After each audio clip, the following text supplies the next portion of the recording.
Israel ও ইরানের হামলা পাল্টা হামলা দেখে চীন, রাশিয়া ও পাকিস্তান প্রকাশ্যে কথা বললেও অনেকটাই আড়ালে ছিলেন উত্তর কোরিয়ার প্রেসিডেন্ট কিম জং উন। তবে এবার সম্মুখে আসলেন পরমাণু শক্তিধর দেশের এই রাষ্ট্রপ্রধান।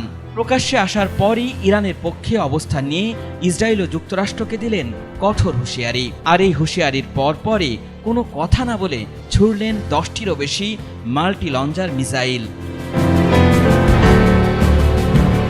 ইরানের গত কয়েকদিনের টানা হামলায় ইসরায়েলের অবস্থা এমনিতেই নাজুক।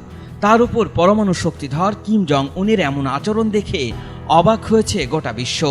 তবে কি যুদ্ধের মোড় নতুন দিকে গড়াচ্ছে? এদিকে যুক্তরাষ্ট্র ইসরায়েলকে ইরানের হামলার অনুমোদন দিয়েছে।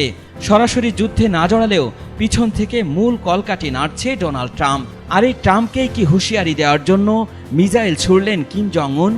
ইসরায়েল ও ইরানের যুদ্ধে একদিকে ইসরায়েলের পক্ষ নিয়েছে যুক্তরাষ্ট্র, ব্রিটেন, ফ্রান্স, ভারত, অন্যদিকে ইরানের পক্ষে অবস্থান নিয়েছে রাশিয়া, চীন, পাকিস্তান ও উত্তর কোরিয়া। তবে কি তৃতীয় বিশ্বযুদ্ধের মুখোমুখি হচ্ছে সারা বিশ্বের মানুষ?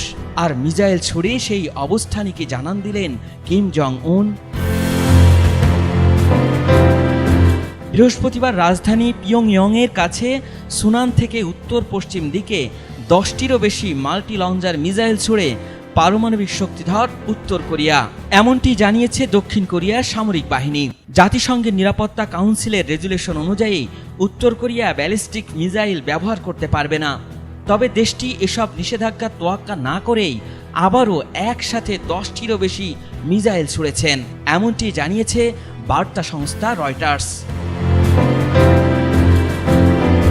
এদিকে সরকারি এক ভাষণে ইসরায়েল ও ইরান ইস্যুতে উত্তর কোরিয়ার প্রেসিডেন্ট কিম জং উন বলেছেন, এই যুদ্ধে ইরান একা নয়। উত্তর কোরিয়ার সেনাবাহিনীকে যুদ্ধ প্রস্তুতির সর্বোচ্চ স্তরে নিয়ে আসা হয়েছে।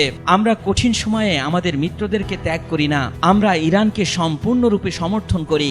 মার্কিন যুক্তরাষ্ট্রের সামরিক আগ্রাসন এবং চাপ নীতি আমাদের জানা। আমরা আমাদের বন্ধুদের পাশে দাঁড়িয়ে আছি। আর কিমের এমন কথার পরই অনেকটাই চাপে পড়েছে ইসরায়েল ও যুক্তরাষ্ট্র। আল ইমরান, এটিএন বাংলা, ঢাকা।